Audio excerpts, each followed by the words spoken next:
और अफसोसनाक खबर आपको देंगे, माजी के मारूफ टीवी कंपेयर तारिक अजीज इंतकाल कर गए। मजीद जानेंगे मोहम्मद कुर्बान से। जी मोहम्मद, बताइएगा क्या वजह बनी? जी बिल्कुल, पाकिस्तान टेलीविजन के पहले न्यूज़ कास्टर और मशहूर प्रोग्राम नीलाम घर के मेज़बान तारिक अजीज जो हैं वो इंतकाल कर गए हैं। उनके ख़ानदानी ज़राए का यही कहना है कि वो काफ़ी अरसे से बीमार थे, जिसके बाद आज वो जान की बाजी हार गए और अपने लाखों मदाहों को उदास छोड़ गए। तारिक अजीज ने अपना ये प्रोग्राम जो है दोबारा से भी पीटीवी पर शुरू किया, बज़्म तारिक अजीज के नाम से। तारिक अजीज जो है वो 1997 से 1999 तक मेंबर कौमी असम्बली भी रहे और उनकी फ़नी खिदमात के एतराफ़ में हुकूमत पाकिस्तान की तरफ से 1992 में उन्हें प्राइड ऑफ परफॉर्मेंस से भी नवाजा गया।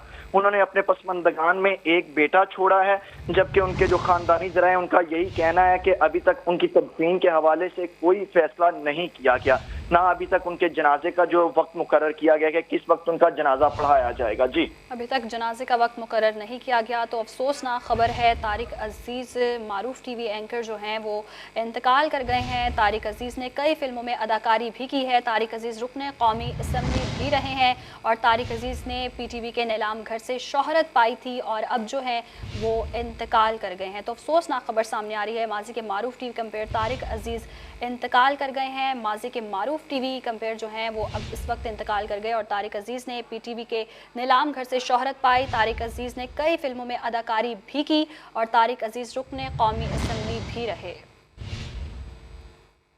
आपको अफसोसनाक खबर दे रहे हैं और इसी हवाले से तफसीलात मजीद जानेंगे मोहम्मद कुर्बान से। जी मोहम्मद कुर्बान, बताइएगा तदफीन के हवाले से।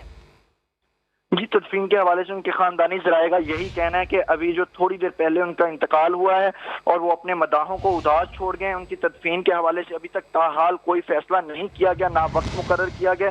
ताहम ये जरूर बताया जा रहा है कि लाहौर के इलाके गार्डन टाउन के कब्रिस्तान में ही उनकी तदफीन की जाएगी, जहां पर वो रिहाइश पजीर थे।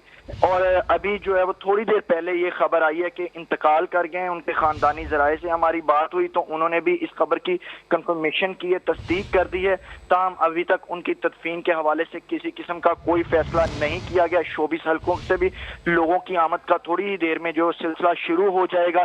अभी तक जो है वो और उम्मीद यही की जा रही है, जो उनके खानदानी ज़राए हैं उनका कहना यही है कि मगरिब की नमाज के बाद उनकी नमाज जनाजा पढ़ाई जाएगी गार्डन टाउन के इलाके में।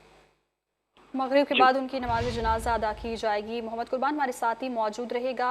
खालिद अजीम साहब हमें ज्वाइन कर चुके हैं। खालिद अजीम साहब, मारूफ टीवी कंपेयर तारिक अजीज़ जो है इंतकाल कर गए हैं। अफसोसनाक खबर है।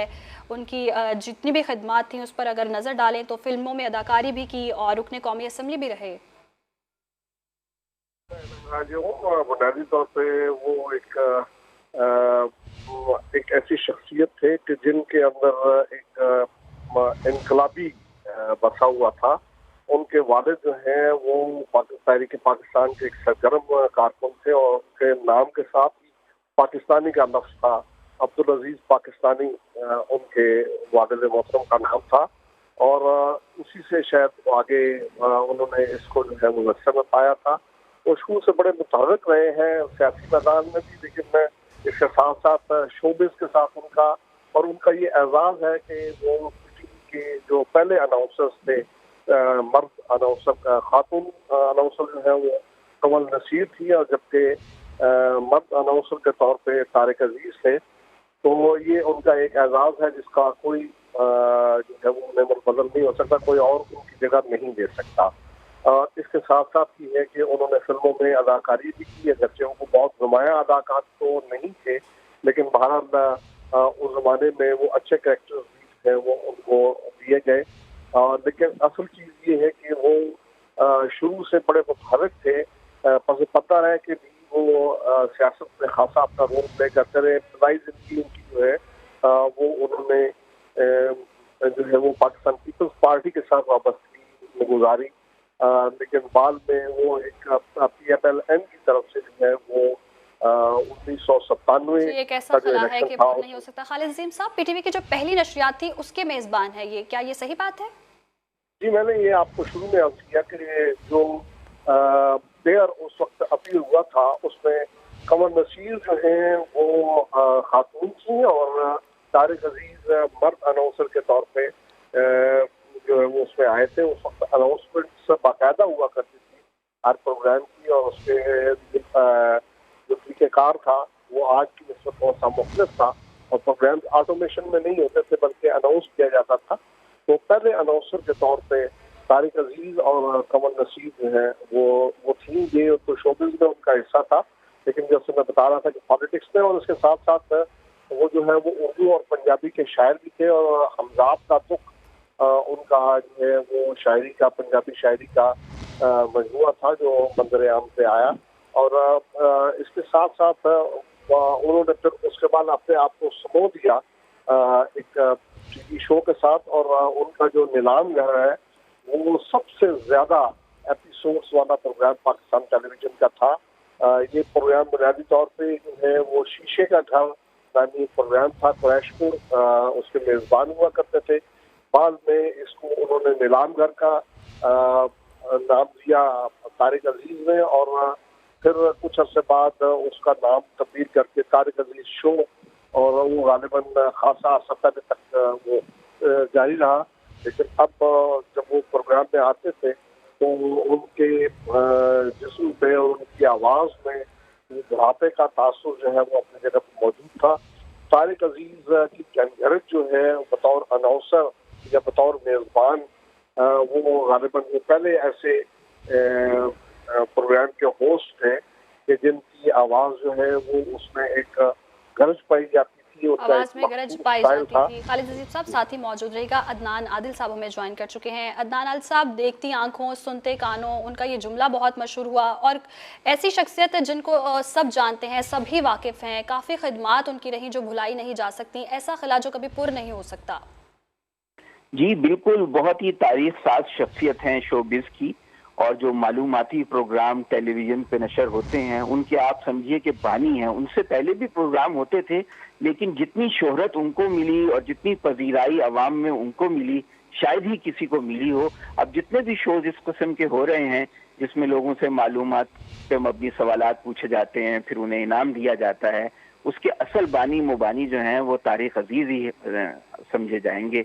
और तारिक अजीज की आवाज़ बहुत खूबसूरत थी, अदब और शायरी से उनको बहुत लगाव था, जैसे हमारे साथी खालिद अजीम भी बता रहे हैं कि वो खुद भी शायर थे। तो वो उनके अंदर एक तालीम याफ्ता कॉम्पेयर जो कि अदब और शायरी को भी बीच में ले आते थे, और हल्का फुल्का उसमें इंटरटेनमेंट भी होती थी, मालूमात भी होती थी। तो उन्होंने एक ऐसा नया फार्मूला बनाया ऐसे प्रोग्राम्स का जिसने पढ़े लिखे लोगों को, आम लोगों को, सबको मुतासिर किया। उनका बहुत कंट्रीब्यूशन है पाकिस्तान में टेलीविज़न को पॉपुलर करने में, टेलीविज़न प्रोग्राम को, मालूमाती प्रोग्राम को पॉपुलर करने में। और फिर जैसे कि बता रहे हैं खालिद साहब, वो सियासी शख्सियत भी थे, सियासी शख्सियत भी थे। तलत हुसैन साहब भी हमें ज्वाइन कर चुके हैं। बहुत शुक्रिया आपके वक्त। तलत हुसैन साहब, एक ऐसा खला है यकीनन जो कभी पूरा नहीं हो सकता, और ऐसी शख्सियत जिनसे हर कोई वाकिफ़ है, काफ़ी खिदमात उन्होंने सर अंजाम दी। कैसा देखा आपने उन्हें और कैसा पाया, उनकी कैसी खिदमात रहीं, और कोई ऐसी याद, कोई ऐसा वाक़या जो आपको याद हो, जो आप हमें सुनाना चाहते हो? नहीं, वाक़या तो मुझे कोई याद नहीं है, मैं उनको जानता था, मेरे सामने ही वो आए थे और मेरे सामने ही उन्होंने अपना नाम पैदा किया था। लाहौर से शुरू हुए थे वो, और पढ़े लिखे थे बहुत, अदब से, उर्दू अदब ख़ास तौर पे गज़लें और नज़में और अफ़साने और तमाम चीज़ें थी उसमें, और उसी की बिना पर वो तारिक कहलाए, तारिक अजीज़ कहलाए वो। और यहाँ तक कि उन्होंने एक अजीब सूरत हाल पैदा कर दी थी कि उस वक्त के जो सब वो होते थे, जो हमारे बोलने वाले, क्या कहते हैं उनको, वो फिर शर्मिंदा होने लग गए थे, क्योंकि वो उल्टी सीधी बातें किया करते थे, ये हो गए थे। तो उसकी वजह से वो सारे के सारे लोग भी बदले, और आहिस्ता आहिस्ता वो बाकायदा एक लगा के प्रति हाँ समझदार लोग हैं, जानते हैं, ये बात कर रहे हैं। तो ये तो बहुत बड़ी जी। तलत हुसैन साहब, आवाज़ की वजह से वो काफ़ी फेमस भी थे, मशहूर भी थे, और बड़ी गरजदार आवाज़ थी। बीबी, बात दरअसल ये कि गरजदार आवाज़ जो है ना, गरजदार आवाज़ काम नहीं करती।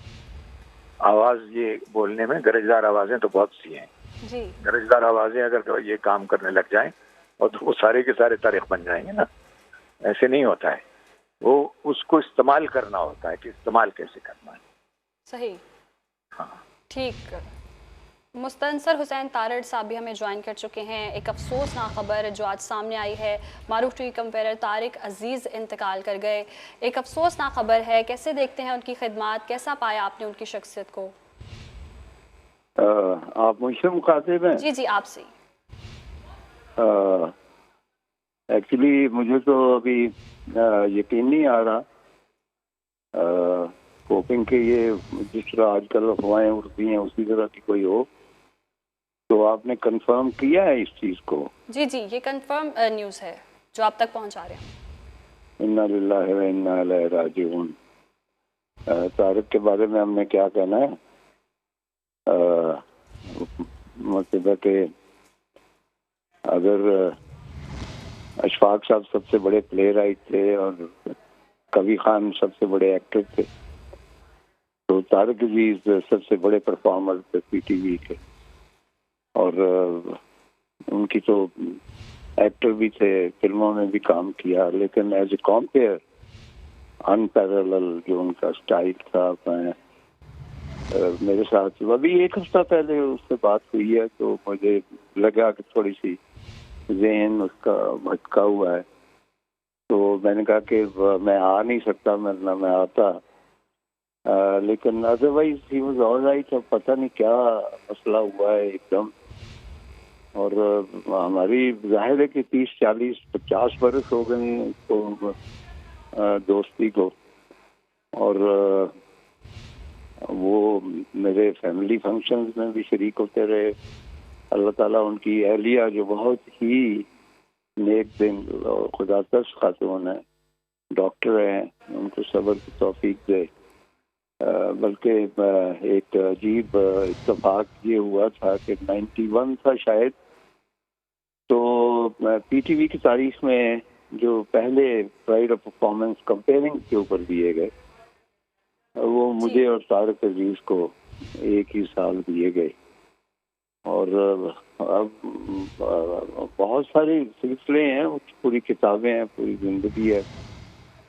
मुझे अभी तक आई एम स्टिल होपिंग कि भाई ये खबर ठीक ना हो। बहुत बहुत मेहरबानी जी। मुस्तनसर हुसैन तारड़ हमारे साथ मौजूद थे, बहुत शुक्रिया। तलत हुसैन साहब हमें ज्वाइन किए हुए थे, बहुत शुक्रिया आपका भी। अदनान आदिल साहब और खालिद अजीम साहब भी हमारे साथ मौजूद थे, आपका बहुत शुक्रिया।